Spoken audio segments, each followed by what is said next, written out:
Hey everyone, and welcome to another episode of Kick Off Your Damn Heels. I'm doing something new. It's called the Recovery Happy Hour. And so every month or so, I'm going to bring on my husband, Steve. Hey, Steve, that's Steve right there. Hey. Yes, yes. And we're going to talk about life, recovery, me, him, all these things. So if you have a particular question you'd like to ask, please make sure that you comment with that question underneath this podcast, and we will go live with your questions, whatever they are. And I say that with a little bit of concern because I have no idea what they're going to be. So with that being said, none of this is rehearsed, and Steve has no idea what I'm about to ask him. So nothing is off the table. So yeah, are you ready? Sure. Are you sure? Yeah, I'm sure. Okay. So give everybody a little bit of background first about who you are and what you do, and just a smidge about your recovery story so they know you are the real deal. The real deal, The huh? real deal. Mm-hmm. Okay, who I am. I'm currently an interventionist. Wait, your name is Steve Sell. My name is Steve Sell. I'm in, what did we decide last time? 26, 27 years? Well, it'll be 27 years this summer. This year. Okay, so almost 27 years of recovery from alcohol.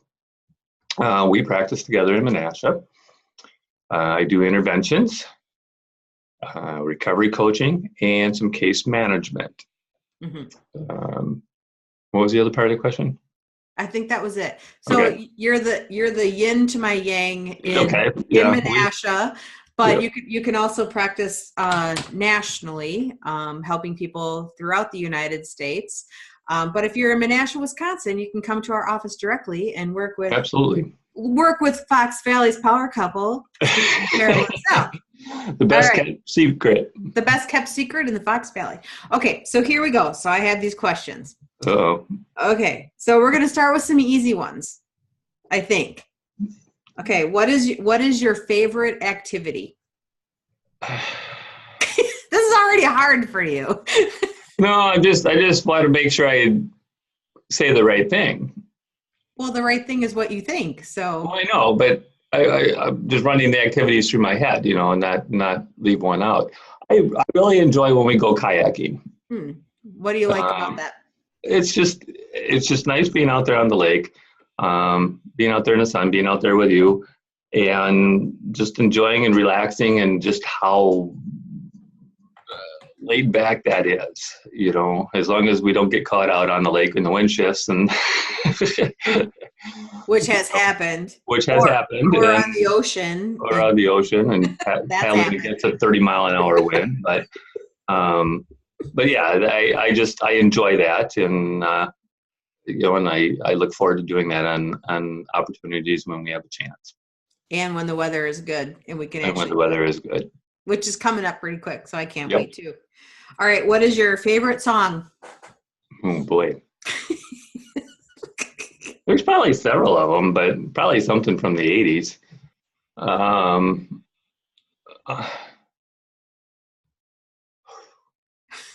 What about favorite artist?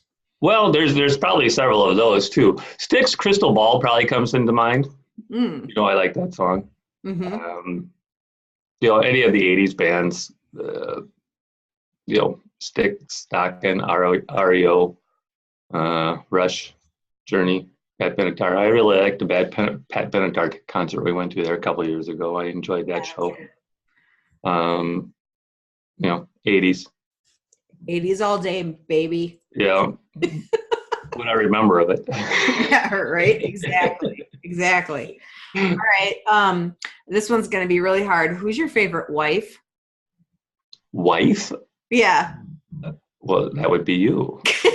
So I just wanted to hear it out loud. Hands down. Hands down. All right.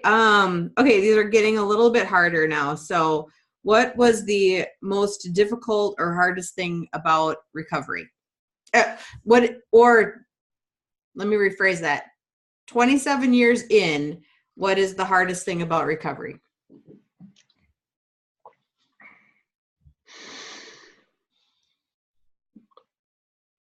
Well, it's just a lifestyle. I mean, it's just automatic. 27 years ago, it would have been just dealing with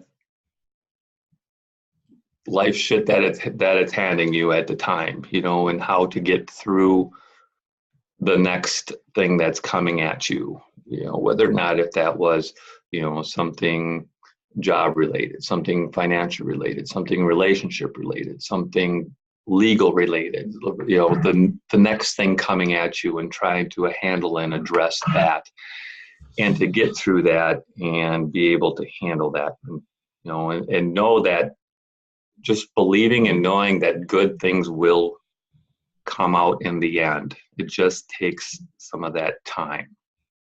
Okay, because I want to think through this for just a second, because the quitting part isn't necessarily can be very difficult, but often there's a lot of cleanup work that has to happen after that, because you've gotten yourself into maybe a divorce or financial stuff or kids, some of the consequences of that, right, of that action, right? They keep coming even after recovery happens, and I think that's when a lot of people give up.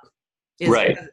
Like, right. Why bother? All this bad shit's happening anyway, so why bother? Right. So I may as well just. But eventually, that stuff does come to an end. If you play it straight and keep things going and take care of your business and do the right thing, that stuff does sunset. Granted, you maybe did make yourself a mess, and you made the bed. Now you got to sleep in it. So, do your time, take care of your stuff. Whether or not it's paying a fine or doing, having an interlock on, having probation, jail time, whatever the case is. Or even just having to now split custody with a custody, kid. Work it out. Yeah, don't get into pick your battles, and don't necessarily fight it. Don't roll over with it, but be smart about it. Play it forward, think it through. All right. It's really, I think, important. Can I say, I think one of the hardest things for you about being in recovery is that sometimes, anyways, me watching it from this side, is sometimes people judging you for not going to AA anymore. Yeah. That's a weird thing to say, that it's a hard part about recovery, but I think there's a lot of judgment in recovery. Well, when and we've experienced, when we've gone to some of these conferences and we're talking to some people, some other guys that are in some long-term recovery and things like that, and then come up and talk to me like I'm like I've been doing AA for 30 years. Right. And like, I know, quite honestly, I don't know that much about AA. Right. And I don't know if that's a good or a bad thing to say, but I'll be honest about it. I don't know. I mean, I know the basics of it. But yeah, they come up and, and talk to me like, hey, working those steps, and doing the whole AAH here and everything like that. And it's, I don't tell them that I'm not an active participant, or never really was an active participant in AA, but they just assume that I am. And that kind of bothers me a little bit. Everybody just assumes that you did it AAY way. Mm-hmm. That you're working the steps. Right. Mm-hmm. Okay. What now, almost 27 years later, what is the easiest thing about, I'm not going to say recovery, but what's the easiest thing about not drinking?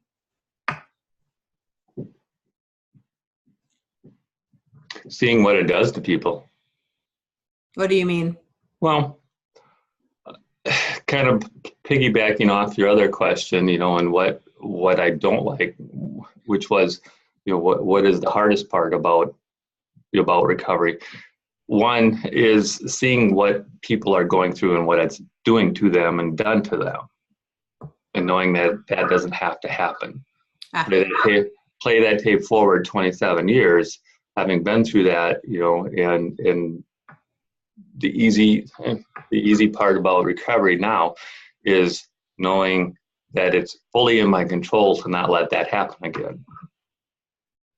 And playing that tape forward and looking at the consequences. Like I say, it's just a lifestyle now. I mean, it's just automatic now.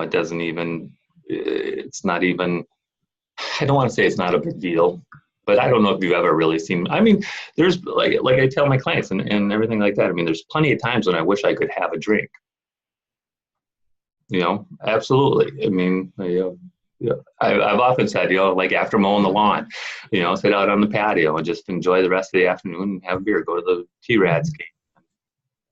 Sit there in the stands and have a beer and stuff like that. But then I think, why? What's the big allure to that? And what do I get out of it? I can just sit there and drink a water or have a soda and enjoy it just as much. So it's not something that 27 years later that you're like hosing for. No, absolutely not. It doesn't even come into my head, really, because it's not who I am anymore. Mm-hmm. I want to say, as a parent, the easiest thing about not drinking is we've never had alcohol in the house. So, or when we go camping or anything like that. So any of our kids' friends, if they've ever hung out here or gone camping with us, parents, you don't have to worry. There's nothing for them to get into. There's no liquor. There's no liquor cabinet here. No, there isn't. There isn't. All right. So what do you think is the biggest myth about recovery? Myth. Mm-hmm.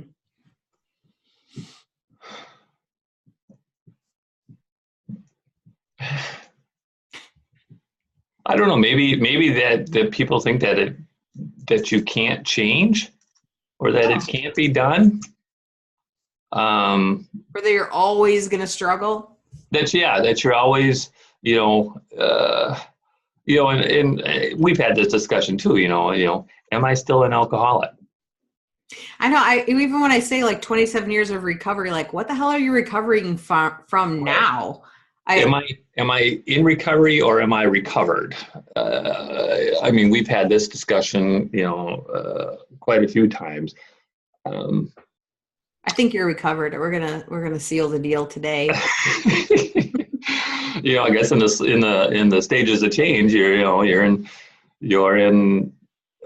maintenance, and been in maintenance for 25 years, 30 years. So when are you recovered? I guess is part of the, I guess maybe one of the myths that you can't recover, or that once you're always labeled something, that you're always that something. Oh, once an addict, always an addict. Always an addict. Once an alcoholic. I'm an alcoholic forever. I don't think I really believe that. Mm-hmm. Because people can and do change, and what we're not saying, people, is that if you pick up again, it won't be a problem. We're not saying that. What we're saying is that the addict brain doesn't have to exist forever. Right. I mean, I would be, and it's not that I'm fearful, but I'm very respectful of what the potential outcome would be if I were to have a drink. Mm-hmm. Okay. I'm not afraid, but I'm very respectful of it. Respectful of the power that and what it might do, and I'm not, like I say, I'm not afraid of it. Is there that desire there? No, absolutely not. I got you. What else do I need? Oh my God, you're my favorite addiction. Oh my God, it's getting gushy now. All right, okay. So people want to know. Anyways, I don't know. What is the hardest thing about living with me? Oh God. Don't put yourself in the doghouse. Yeah.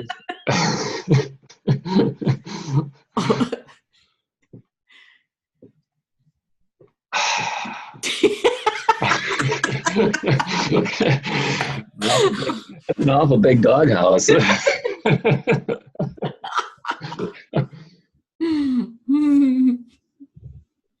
I don't know. I mean, we all have our. I'm going to plead the fifth, probably.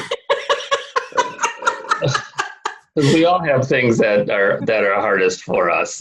True. You know? That is true. So let's weasel your way out of it and do like Okay. the easiest thing about living with me.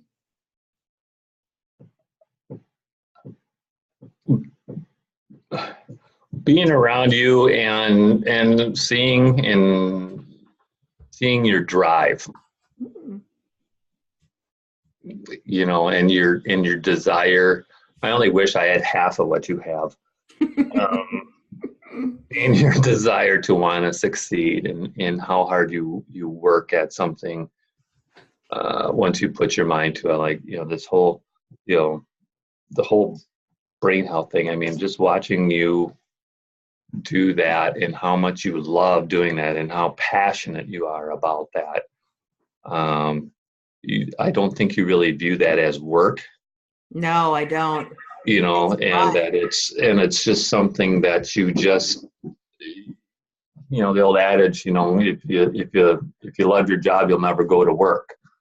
And when you're doing the brain health, the amino acid stuff, and that side of things, that's your bread and butter, man. You love that, and you love seeing the outcomes of that. You love seeing, you know, people recover and recoup from the low levels, or, you know, start putting those pieces together. And it is truly amazing, the results that you know, that you've achieved and that we've seen, and just the impact that it can have. And that is so fulfilling and satisfying. And you can see that in you. Thanks. Is there anything you would like our listeners to know before we sign off today? Well, I guess, you know, just basically, if you know someone that's you know, that's struggling with an addiction, is just, you know, don't wait for bottom. You know, and it's okay to need help. That's the biggest thing. You know, will you need it maybe forever? No. You know, but in the early stages, and getting over the, you know, those initial humps and stuff like that, will you need the support and help, and, you know, from lots of different avenues and a lot of different places? Absolutely. And that's okay. You know, and you know, I talk to my clients about some of the AA stuff that they, you know, because a lot of them go to meetings, and, you know, so what's their biggest takeaway? And most often they say, knowing that I'm not the only one. Mm-hmm. I want to have a final note, as a spouse, as a wife of someone in recovery, that it's not scary to support them, and it's not scary to go to events and not have a drink yourself. It's not scary.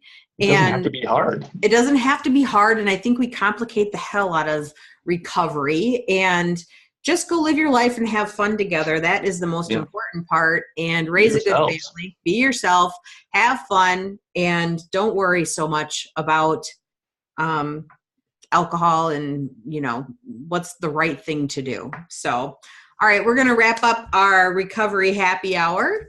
And I just want to say thanks, everyone, for joining us. We're going to put these out probably like once a month, I think. We'll try to do that, maybe a little more. You'll sneak on there. If you want to check out Recovery Steve's stuff, you can follow him on Instagram, Recovery Coach Steve. You can find him on Facebook, Kick Addiction Recovery Services, I think, is Facebook, or go to interventions360.com for more information. All of this, you know, all of his social media handles and my social media handles will be in the show notes. So until next time, thanks, y'all, for joining us. Yay. Bye. Bye-bye.